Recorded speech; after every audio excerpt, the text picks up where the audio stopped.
अस्सलाम वालेकुम dear students. आज हमारा लेक्चर नंबर 4 स्टार्ट करने जा रहे हैं। आपका लेक्चर नंबर 4 बेसिकली रिलेट करता है आपके लेक्चर 2 से और लेक्चर 3 से। और आज के लेक्चर में हमने क्या करना है, आज के लेक्चर में हमने कोलाइड्स को पढ़ना है और इमल्शंस को पढ़ना है। जैसे ही हम ये टॉपिक अपना कंप्लीट करेंगे कोलाइड्स और इमल्शन का, तो हमारा फर्स्ट पोर्शन इस केमिस्ट्री का कंप्लीट हो जाएगा।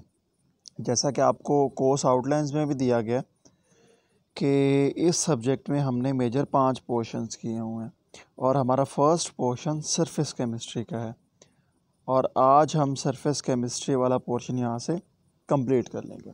ठीक है, यहाँ पे आपको सामने एक फिगर नज़र आ रही है जहाँ पे सॉल्यूशंस, कोलाइड्स और सस्पेंशंस का जिक्र किया गया है, लेकिन हमने सिर्फ़ और सिर्फ क्या करना है, कोलाइड्स को पढ़ना है यहाँ पे। ठीक है, लेकिन उससे पहले क्योंकि यहाँ पे बाकी 2 टर्म्स भी दी हुई हैं सॉल्यूशंस और सस्पेंशंस की, तो हम उनका भी जिक्र करते हैं कि ये क्या चीज़ें हैं। सॉल्यूशंस बेसिकली क्या है? सॉल्यूशंस 2 चीज़ों का होमोजीनियसली मिक्सचर है कि जब हम एक सॉल्यूट और सॉल्वेंट को मिलाते हैं और वो होमोजीनियसली एक दूसरे के अंदर मिक्सअप हो जाते हैं, तो हम उनको सॉल्यूशंस कहते हैं। और इसके अलावा क्या होगा, अब एक सस्पेंशन होगा कि सॉल्यूशंस बिल्कुल वो होमोजीनियसली एक दूसरे के अंदर मिक्सअप नहीं होंगे। ठीक है, और इनके दरमियान में जो इंटरमीडिएट फॉर्म आएगी, उस इंटरमीडिएट फॉर्म को हम कहेंगे कोलाइड्स। यानी कि वो मिक्सअप तो नहीं होंगे, लेकिन उनका जो सॉल्यूशन है वो थोड़ा सा होमोजीनियस होगा।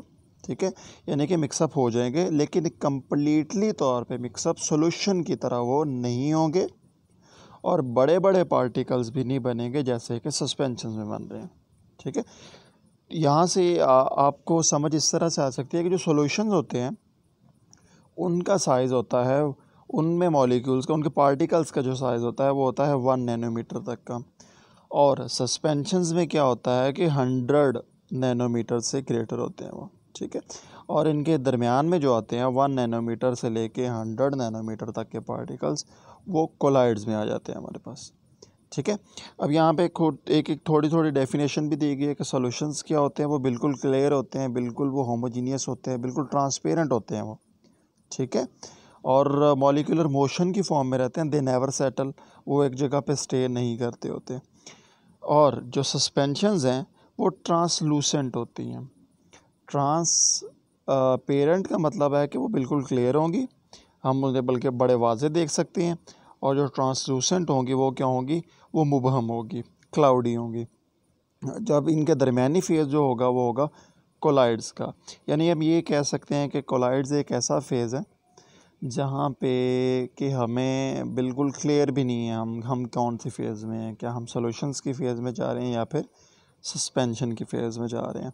दे are transparent with Tyndall effect. ठीक है, वो ट्रांसपेरेंट तो होते हैं सॉल्यूशंस की तरह, ठीक है, लेकिन विद टिंडल इफ़ेक्ट, लेकिन थोड़े से स्मॉल इफ़ेक्ट के साथ।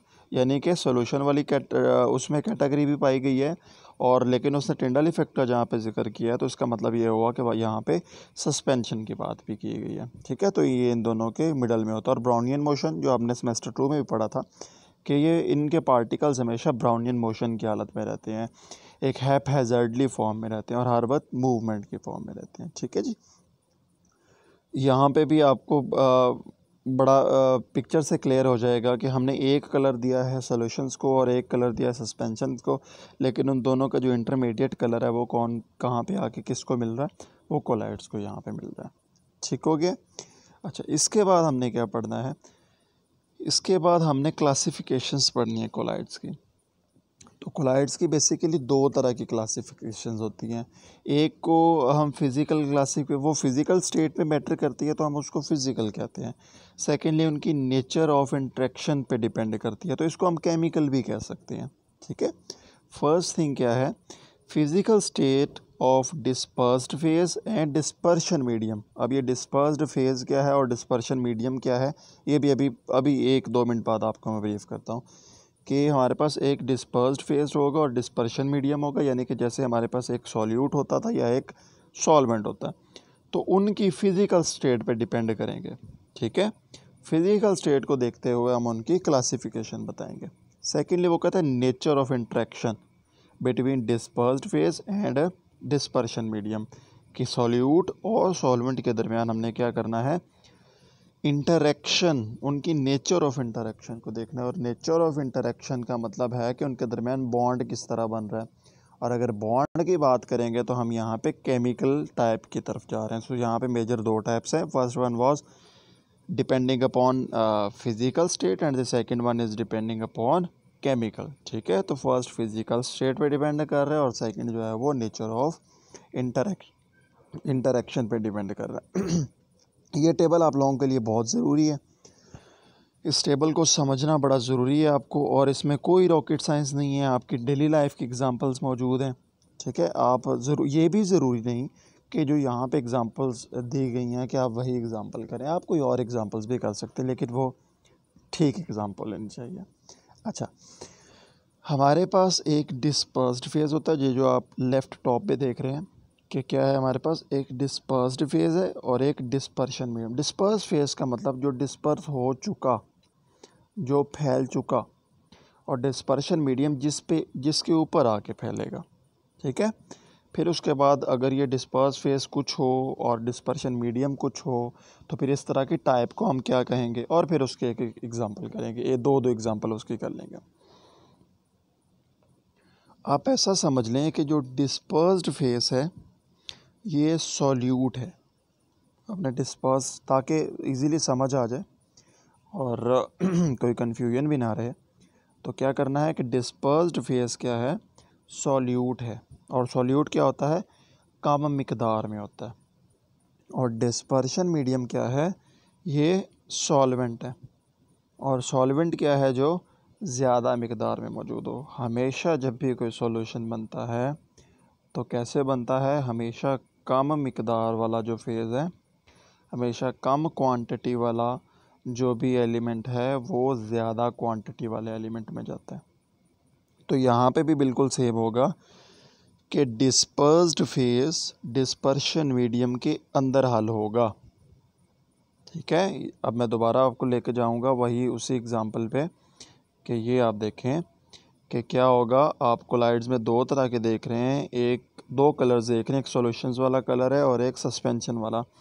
तो इसमें क्या होगा कि जो सॉल्यूट है वो हल होगा किसके अंदर, सॉल्वेंट के अंदर। ठीक है, सॉल्यूट सॉल्वेंट के अंदर हल होगा, लेकिन ये कम्प्लीटली तौर पे हल नहीं होगा। तो यहाँ पे देखें, अगर सॉलिड की बात करें सॉलिड ही डिस्पर्स्ड फेज़ था और सॉलिड ही डिस्पर्शन फेज़ था, यानी कि सॉलिड ने सॉल्यूशन बनाया सॉलिड के अंदर, उस टाइप को हम नाम देंगे सॉलिड सोल का। ठीक है, और इसकी अगर मैं आपसे एग्जांपल पूछूं कि सॉलिड का सॉल्यूशन सॉलिड के अंदर हो तो क्या होता है, तो सॉलिड का सॉल्यूशन आप देखते हैं कलर्ड ग्लासेस होते हैं, शीशा। ठीक है, लेकिन अब ये देखते हैं कि शीशा जो है वो कलर्ड है। तो अब उसको कलर क्या रंग लगा के किया गया है, नहीं, बिल्कुल भी नहीं। उसके अंदर कलर मौजूद होता है।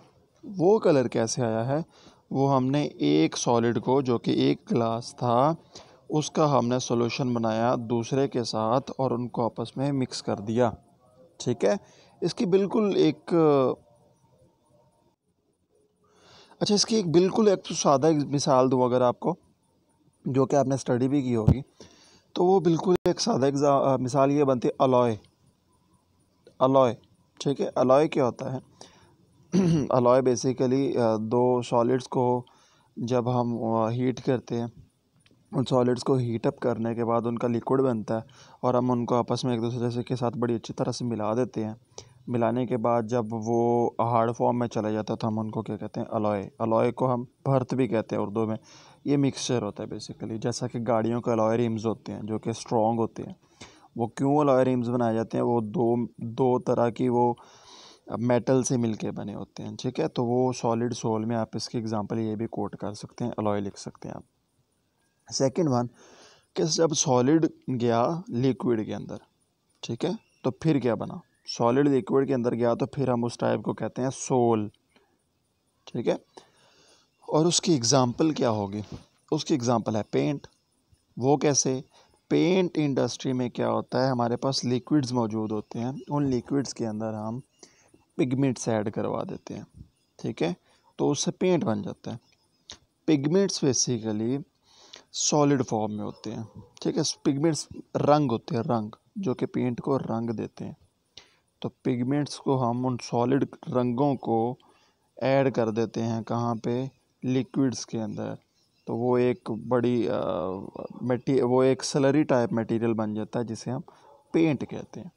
या फिर सेल फ्लूइड्स की बात कर लें, जो कि आप चैप्टर नंबर 10 फर्स्ट ईयर में पढ़ चुके हैं कि सेल फ्लूइड्स क्या होते हैं। हमारे पास एक फ्लूइड होता है, ठीक है, एक लिक्विड होता है, उसके अंदर हम मेटल को डिप करते हैं और वो मेटल सॉलिड होती है, तो वो एक सेल बन जाता है, ठीक है। तो ये भी हम इसकी एग्जांपल बिल्कुल यहाँ से कर सकते हैं। उसके बाद एक सॉलिड गैस के अंदर कब जाता है? डेली लाइफ में एक एग्जांपल ले लें, हमारे एटमॉस्फेयर में हवा है, ये गैस है। अब इसके अंदर सॉलिड क्या आता है? डस्ट पार्टिकल्स आ जाते हैं, ठीक है, या स्मोक आ जाता है। ये इसके एग्जांपल्स हैं और इस टाइप को हम कहेंगे एरोसोल। सही है। उसके बाद हम लिक्विड कब जाएगा सॉलिड के अंदर? लिक्विड जब सॉलिड के अंदर जाएगा तो हम इसको कहते हैं क्या? इस टाइप को कहेंगे जेल, ठीक है। और इसके एग्जांपल में जेलीज आ जाती हैं या फिर चीज़ बटर आ जाता है, ठीक हो गया। उसके बाद लिक्विड का लिक्विड के अंदर सोल्यूशन, तो इससे आसान तो कोई है ही नहीं कि लिक्विड का लिक्विड में सोल्यूशन क्या होगा? पानी में, दूध में पानी मिला दें, ठीक है, या फिर वो जैसे एग्जांपल यहाँ पे भी लिखी हुई है मिल्क, या फिर हेयर क्रीम। क्या होता है? हेयर क्रीम लिक्विड में अगर कोई मिलती है आपको तो मज़ीद उसमें हाइड्रोजन पेरोक्साइड आप डाल देते हैं लिक्विड का और फिर उसको मिक्सअप करते हैं, तो वो क्या बन जाता है? वो एक कोलाइड बन जाता है। और इस तरह की लिक्विड को कोलाइड को हम इमल्शन कहते होते हैं, ठीक है। आपने इमल्शन पेंट्स का भी सुना होगा, ठीक है, मास्टर इमल्शन पेंट्स के बारे में, मैं खैर कंपनी का नाम ले दिया। तो वो इमल्शन पेंट भी इसी तरह से होते हैं, वो लिक्विड में सॉल्यूशन बनाया जाता है। जैसा वो ऑयल का और एक वाटर का हम कह सकते हैं सॉल्यूशन होता है, जो इमल्शन पेंट्स की हम बात करते हैं उनकी। तो अब वो एग्जांपल भी यहाँ पे पुट कर सकते हैं। नेक्स्ट इज़ लिक्विड का सॉल्यूशन जब बनेगा गैस में, ठीक है, यानी कि हमारे इर्द गिर्द एटमॉस्फेयर में गैस है, इसमें लिक्विड कब आता है? तो ये क्या बनेगा? जब इसमें लिक्विड ऐड हो जाएगा एटमॉस्फेयर में, तो ये एरोसोल, ये भी एरोसोल कहलाता है। सॉलिड गैस भी एरोसोल कहलाता है और लिक्विड गैस भी एरोसोल कहलाता है, ठीक है। तो हमारे एटमॉस्फेयर में जब लिक्विड चला गया तो वो क्या बनता है? फॉग बनती है। ऐसे ही सर्दियों में क्या होता है? हवा में जो कि गैस है उसमें लिक्विड पार्टिकल्स आ जाते हैं जो कि फॉग बन जाती है, ठीक है, या मिस्ट भी धुंध को ही कहते हैं, ठीक है, या क्लाउड्स बनते। तो इस तरह से अगर आपको और भी कोई इस एग्जांपल्स आते हैं तो आप एग्जांपल्स पुट कर सकते हैं यहाँ पे, लेकिन बशर्ते कि वो एग्जांपल ठीक हो। और इंसेक्टिसाइड स्प्रे जो कि कीड़े मार स्प्रे होते हैं वो भी बिल्कुल यही टाइप है। अच्छा, उसके बाद गैस हमने ऐड करवाई सॉलिड में, तो वो बन गया सॉलिड सोल। गैस किस में ऐड करवाई है? सॉलिड में, तो वो बन गया सोल। इसकी एग्जांपल क्या है? फोम या फिर रबर, ठीक है। फोम या रबर की किसकी एग्जांपल है? Gas in solid. या प्यूमिस स्टोन। प्यूमिस स्टोन क्या होता है? प्यूमिस स्टोन बेसिकली एक क्या कहते हैं उसको, एक उर्दू में उसका बड़ा अजीब सा नाम है, वो मैं नहीं लेना चाहता, लेकिन आपको ये बता रहा हूँ कि वो एक स्टोन जिसके ज़रिए हम क्या करते हैं कि अपने पाँव वगैरह को साफ़ करते हैं जिसके थ्रू, ठीक है, जो मार्केट से मिलता है, और अपने पाँव की मैल वगैरह को साफ़ करने के लिए यूज़ करते हैं, दैट इज़ प्यूमिस स्टोन।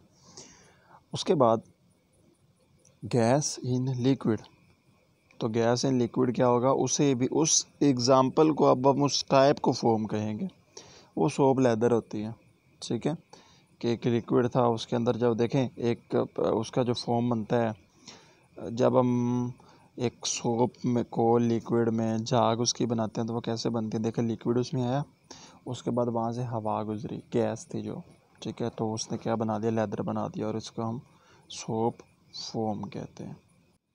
अच्छा, ठीक हो गया जी। तो हमने कब क्या क्या पढ़ लिया इस अभी तक हमारे 4 लेक्चर्स में? हमने एड्जॉर्प्शन को पढ़ा, बड़ा ब्रीफली एड्जॉर्प्शन को पढ़ लिया हमने, एब्जॉर्प्शन को पढ़ा, एड्जॉर्प्शन को पढ़ा, उसके बाद हमने इमल्शन सॉरी अभी हमने पढ़नी है, कोलाइड्स को पढ़ लिया हमने, ठीक है। हमने कैटालिस्ट को पढ़ लिया, हमने कैटालिसिस को पढ़ लिया, कैटलिस्ट की टाइप्स को पढ़ लिया। यही हमारी मेजर चीज़ें थी। और यहाँ पे एक मेन चीज़ आपको बताना चाह रहा हूँ कि ये अभी आपको जो मैं फ़ाइल सेंड करूँगा, इस फाइल में आपके ऑलमोस्ट 106 पेजेस मौजूद हैं, लेकिन आप लोगों ने सिर्फ वही पेज करने हैं जो कि आप लोगों को मैंने वीडियो लेक्चर में करवाए हुए हैं या फिर जो आपके कोर्स कंटेंट्स में शामिल हैं, ठीक है। इसके बाद हमने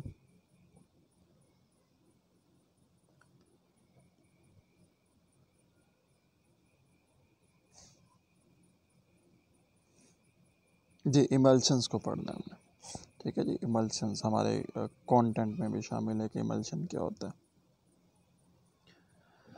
हाँ जी, इमल्शन पेंट्स का हम लोग सुनते हैं, बड़ी एड्स आती हैं, emulsion paint, water emulsion paint दीवारों पे लगाएं तो क्या होगा कि वो वेदर रेजिस्टेंट भी होगा, बारिश आएगी वो पेंट ख़राब नहीं होगा। वो पेंट क्यों नहीं ख़राब होगा, कभी सोचा इस बारे में?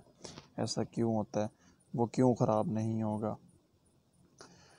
देखिए एक पेंट है जो बिल्कुल हम अगर उसकी बात करें, एक नॉर्मल हम अगर पेंट या फिर डिस्टेम्पर की बात करें, डिस्टेम्पर की लेड से बात करें, तो उसमें वाटर बड़ी अच्छी तरह मिक्सअप हो जाता है और बारिश भी अगर आती है तो वो कुछ अर्सा स्टे करता है, उसके बाद वो गिर जाता है, ख़राब हो जाता है, उसका टाइम ख़त्म हो जाता है, ठीक है। लेकिन इमल्शंस बिल्कुल इसके उल्ट काम करती हैं। इमल्शंस ज़्यादा टाइम तक चलती हैं, ठीक है। और इनके अलावा इनकी लाइफ ज़्यादा होती है। इमल्शंस की डेफिनेशंस क्या है? ये मिक्सचर होता है, कोलाइड होती है बेसिकली। ये भी इमल्शंस आर कोलाइडल सॉल्यूशंस। ये कोलाइडल सॉल्यूशन की एग्जांपल है जी, in which both the dispersed phase and dispersion medium are liquids। यहाँ पे क्या होगा कि डिस्पर्स फेस और डिस्पर्शन मीडियम दोनों के दोनों क्या होंगे? लिक्विड होंगे, ठीक है। तो अभी हमने लिक्विड की बात की, एक सादा एग्जाम दूध में पानी की एग्जाम्पल, लिक्विड की एग्जांपल है। अच्छा, ये लिक्विड तो होंगे, लेकिन इनमें भी मज़ीद टाइप्स आ जाती हैं। 2 टाइप्स हैं जिनके, या तो oil in water emulsion, oil in water emulsion यानी कि हम ऑयल ऐड करेंगे वाटर इमल्शन के अंदर, ऑयल ऐड करेंगे डिस्टेम्पर के अंदर, सादा लफ्ज़ों में। फिर वाटर इन ऑयल इमल्शन, और ऑयल इमल्शन पेंट होते हैं, ठीक है। तो हम अब यहाँ पे वाटर ऐड कर देंगे पेंट में। 2 तरह के एग्जांपल्स ही, मिक्स नहीं करना है इनको। एक है ऑयल इन वाटर इमल्शन, वो ऑयल हम ऐड करेंगे डिस्टेम्पर में। दूसरा है वाटर इन ऑयल इमल्शन, तो वो है कि हमने वाटर ऐड किया इनटू पेंट, ठीक है। और ये इनका अच्छा खासा सही से सॉल्यूशन बन जाता होता है, ठीक है। ये वेदर रेजिस्टेंट मोस्टली इनका पर्पज़ यही होता है कि ये वेदर रेजिस्टेंट होते हैं जी। नेक्स्ट थोड़ी सी करेक्टरिस्टिक्स दी गई हैं इनकी कि miscible liquids from a solution. ये एक सॉल्यूशन इनका बन जाता है, टू फॉर्म अ सॉल्यूशन। ये मिसिबल होते हैं, यानी कि एक दूसरे के अंदर कम्प्लीटली हल हो जाते हैं। देखिए सॉल्यूशंस की भी 3 टाइप्स होती हैं, उनके आपस में इंटरमिक्स होने की बेसिस पे। एक मिसिबल होता है, एक इमिसिबल होता है, और एक पार्शली मिसिबल होता है। तो जो मिसिबल है, मिसिबल का मतलब है कम्प्लीटली एक दूसरे के अंदर हल हो गए, पार्शली मिसिबल का मतलब है थोड़े से हल हो गए, और इममिसिबल का मतलब है कि बिल्कुल ये हल नहीं हुआ, ठीक है। अच्छा जी, उसके बाद इसकी एग्ज़ाम्पल्स जो हम डेली लाइफ में यूज़ करते हैं, कि डेली लाइफ में इमल्शंस की क्या क्या एग्ज़ाम्पल। अब ज़रूरी नहीं है हमने इमल्शन की जब भी बात करनी है तो हम पेंट की बात करेंगे। मैंने आपको सिर्फ एग्ज़ाम्पल के तौर पे पेंट का नाम लिया है। इमल्शन एक टाइप है कोलाइड्स की, जो कि लिक्विड सॉल्यूशन की होती है, और जिसमें वाटर ऑयली फेज़ में भी हो सकता है या फिर ऑयल वाटर वाले फेज़ में भी हो सकता है, ठीक है। पेस्टिसाइड्स अभी हमने बात की, तो पेस्टिसाइड्स जो हैं, इंसेक्टिसाइड्स या पेस्टिसाइड्स, ये क्या होते हैं? These are the types of emulsion जो कि डेली लाइफ में यूज़ करते हैं। अब देखें, यहाँ से एक चीज़ आपने और नोट करनी है कि जब भी एप्लीकेशंस आती हैं किसी चीज़ की, कि write down the applications of कोई भी टॉपिक आ जाता है आपका, तो उसमें भी अगर तो सिर्फ एप्लीकेशंस आ गई हैं तो बहुत अच्छी बात है। उसमें आप डेली लाइफ के एप्लीकेशंस भी लिख सकते हैं और इंडस्ट्री में यूज़ होने वाली एप्लीकेशंस भी लिख सकते हैं। लेकिन अगर स्पेसिफिकली पूछा जाए कि आपने इंडस्ट्रियल एप्लीकेशन बतानी है, तो फिर बेटे आप इंडस्ट्रीज़ की एप्लीकेशन बताएंगे, फिर आप डेली लाइफ घरों में यूज़ होने वाली चीज़ें नहीं बताएंगे। लेकिन जब एवरी डे लाइफ की या डेली लाइफ की बात की जाए तो फिर आप बड़ी बड़ी इंडस्ट्रीज़ की बात नहीं करेंगे, छोटे लेवल पे आ जाएंगे घरों में जो चीज़ें इस्तेमाल होती है। तो पेस्टिसाइड्स, या फिर डेली लाइफ में यहाँ पे एवरी डे लाइफ लिखा हुआ है तो पेस्टिसाइड्स, ठीक है। एसफॉल्ट, एसफॉल्ट बेसिकली सड़कें बनाने के लिए वहाँ पे यूज़ होता है। स्किन क्रीम, स्किन क्रीम क्या होता है? वो भी बहुत सारी ज़ुबैदा आपा के टोटकों की तरह बहुत सी चीज़ों को मिक्स किया जाता है और वो लिक्विड्स होती हैं, और जब उन लिक्विड को मिक्स करते जाते हैं तो वो बाद में एक पेंट बन जाता है जी, वो एक स्लरी बन जाती है, तो हम उसको इमल्शन कहते हैं। उसके बाद मेटल कटिंग ऑयल्स, आपको पता है ऐसे ऑयल्स भी होते हैं जो मेटल्स को कट कर देते हैं, तो मेटल कटिंग ऑयल्स जो हैं वो बनाने के लिए वो जो होते हैं वो किसकी टाइप है? वो इमल्शंस की टाइप है। इसके अलावा मार्जरीन या मार्गरीन, ठीक है, ये चीज़ भी इमल्शन में आता है। इसके अलावा सबकी फेवरेट आइसक्रीम, वो भी इमल्शन ही है, ठीक है। Stability of emulsion may be engineered to vary from seconds to years depending upon application. क्या कहा गया? engineered मतलब कि उनको हम चेंज कर सकते हैं अपनी मर्ज़ी के मुताबिक, कि इमल्शंस की स्टेबिलिटी जो है वो हम उनको चेंज कर सकते हैं। कैसे चेंज, क्यों चेंज करेंगे? टू वेरी फ्रॉम, उनकी जनाब, टू वेरी, उनको तब्दील करने के लिए, फ्रॉम सेकेंड्स टू ईयर, अगर मतलब किसी की लाइफ सेकेंड्स में है तो हम चाहते हैं कि इसकी लाइफ ईयर्स में चली जाए, तो हम उसको चेंज कर सकते हैं। That is not a big issue, ठीक है, ये चीज़ हम कर सकते हैं। टाइप्स ऑफ इमल्शंस आ जाते हैं, तो अभी हमने टाइप्स ऑफ इमल्शंस पढ़ी, आप लोग बताएं टाइप्स ऑफ इमल्शंस क्या होती हैं, मुझे बताइएगा, ठीक है। खैर मैं भी बता देता हूँ, लेकिन आप लोग मुझे बताना है कि टाइप्स ऑफ इमल्शंस क्या होती हैं। अभी हमने यहाँ पे ये देखें ना, टाइप्स ऑफ इमल्शंस पढ़ी हैं, ये देखें दो तरह की, ऑयल इन वाटर इमल्शन और वाटर इन ऑयल इमल्शन, तो यहाँ पे बिल्कुल सेम है, ठीक है जी। तो oil in water emulsion and water in oil emulsion, यहाँ पे आपको माइक्रोमीटर का वर्ड एक यहाँ पे डिनोशन नज़र आ रही होगी। ये क्यों किया गया? क्योंकि यहाँ पे इसके जो मॉलिक्यूल्स हैं वो बहुत छोटे मॉलिक्यूल्स होते हैं और उनका मेजर करते हैं माइक्रोमीटर में, ठीक है। इसके अलावा जब आप डायग्राम बनाएंगे या फिगर्स बनाएंगे, पेपर पे ड्रॉ करेंगे, तो आप अपनी चॉइस के मुताबिक उनको बिल्कुल इजीली लिख सकते हैं, कि जैसे यहाँ ब्लू कलर दिया गया, वाइट कलर दिया गया है और येलो कलर दिया गया, तो आप अपनी मर्ज़ी के मुताबिक कोई भी कलर दे सकते हैं। दैट इज़ ये कोई प्रॉब्लम नहीं है इतनी बड़ी। अच्छा जी, प्रिपरेशन ऑफ इमल्शन, नहीं जी हमने नहीं करनी प्रिपरेशन की, चले खैर एक वैसे आपको बता देता हूँ, कंटेंट का हिस्सा नहीं है लेकिन आपको पता होना चाहिए कि इमल्शंस कैसे बनती हैं। क्या होता है जी, इमल्शंस बिल्कुल वैसे ही बनती हैं कि हमने दो फेजेस ले लिए, दोनों हमारे पास लिक्विड्स है और उनको हमने अच्छी तरह से जनाब शेक करना है, ग्राइंड सॉरी नहीं करेंगे क्योंकि वो सॉलिड नहीं है, शेक होते हैं लिक्विड्स, तो लिक्विड्स को हम अच्छी तरह से शेक करेंगे, ठीक है। शेक करने के बाद मेयोनीज़ की एग्ज़ाम्पल आपके सामने है। मेयोनीज़ बिल्कुल दो लिक्विड से बनता होता है, ठीक है। तो मेयोनीज़ की एग्ज़ाम्पल आपके सामने है, घर में इजीली बनाते होंगे आप लोग, तो वो मतलब उसकी प्रिपरेशन का तरीका बताने का भी अब ज़रूरत नहीं है कि क्या किया, दो हमारे पास लिक्विड्स उनको बड़ी अच्छी तरह हमने शेक करते गए इतनी अच्छी तरह उनको शेक किया है कि वो एक उनकी बड़ी पेस्ट टाइप बन जाए, स्लरी बन जाए उनकी, तो वो बाद में इमल्शन कहलाती है। अ, हमारे पास दो तरह के टेस्ट होते हैं कि ये कौन सी इमल्शन टाइप है, that's not a part of our contents, but दो तरह के टेस्ट होते हैं, डाइल्यूशन टेस्ट होता है और एक कंडक्टिविटी टेस्ट होता है। डाइल्यूशन टेस्ट में हम क्या करते हैं कि उनको डाइल्यूट कर देते हैं, मतलब सम अगर तो वो उसमें वो some amount of may be water add कर दें या some amount of oil add कर दें, डाइल्यूट हो जाएगा, ठीक है। तो कंडक्टिविटी, इसके अलावा हम उसको डाई सॉल्युबिलिटी टेस्ट करते हैं, रिफ्रैक्टिव इंडेक्स मेजरमेंट होती है या फ़िल्टर पेपर टेस्ट होता है इनका। अच्छा, अब यहाँ पे एप्लीकेशंस आ गई हैं, तो क्या हमने एप्लीकेशंस पढ़ी हैं? यस, हमने एप्लीकेशंस पढ़ी हैं। तो हम मज़ीद थोड़ी सी एप्लीकेशंस पढ़ना चाह रहे हैं यहाँ पे। वो जो एप्लीकेशंस थी वो हमने इमल्शंस की पढ़ी थी। ये एप्लीकेशन है कोलाइड्स की, ठीक है। तो मिक्स नहीं करना। Yes, emulsion is a type of colloid, ठीक है। तो जो जो इमल्शन की एग्ज़ाम्पल है वो कोलाइड की एग्ज़ाम्पल भी है। ये भी आपके लिए बड़ी आसानी होगी। रबर प्लेटिंग हो गई है जी, सेवेज डिस्पोजल, स्मोक स्क्रीन, ठीक है। स्मोक स्क्रीन मतलब को स्मोक को प्योरीफाई करने वाली स्क्रीन। स्क्रीन हम छन्नी को कहते होते हैं। Purification of water, cleaning action of soap, in medicine use होता है। इसके अलावा फॉर्मेशन ऑफ डेल्टा, फोटोग्राफी और आर्टिफिशियल रेन। तो मुझे आप लोगों ने बताना है, मैंने आपकी दोनों की क्लासेस को बताया हुआ है कि आर्टिफिशियल रेन क्या होती है। जी, मुझे यहाँ तक याद पड़ता है मैंने दोनों क्लासेस को बताया हुआ है कि आर्टिफिशियल रेन क्या होती है। तो आप लोग मुझे क्या करेंगे, इस आर्टिफिशियल रेन की एक छोटी सी असाइनमेंट कोई दो आप मुझे बना के एक पेज पे या एक डायग्राम छोटे से बना के मुझे आप लोग सारे सेंड करेंगे, ठीक है।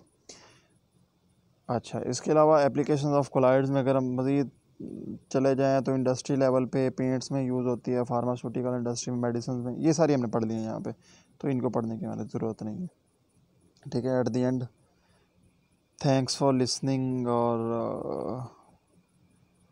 अगर कोई क्वेश्चन हो तो बेटे आपकी क्लास में से क्वेश्चन नहीं पूछते, एक या दो स्टूडेंट्स क्वेश्चन पूछते हैं, तो इसका मतलब है कि या तो सबको समझ आ जाती है या फिर किसी को समझ नहीं आती। तो समझें और क्वेश्चंस पूछें। And thanks for listening. अल्लाह हाफिज़।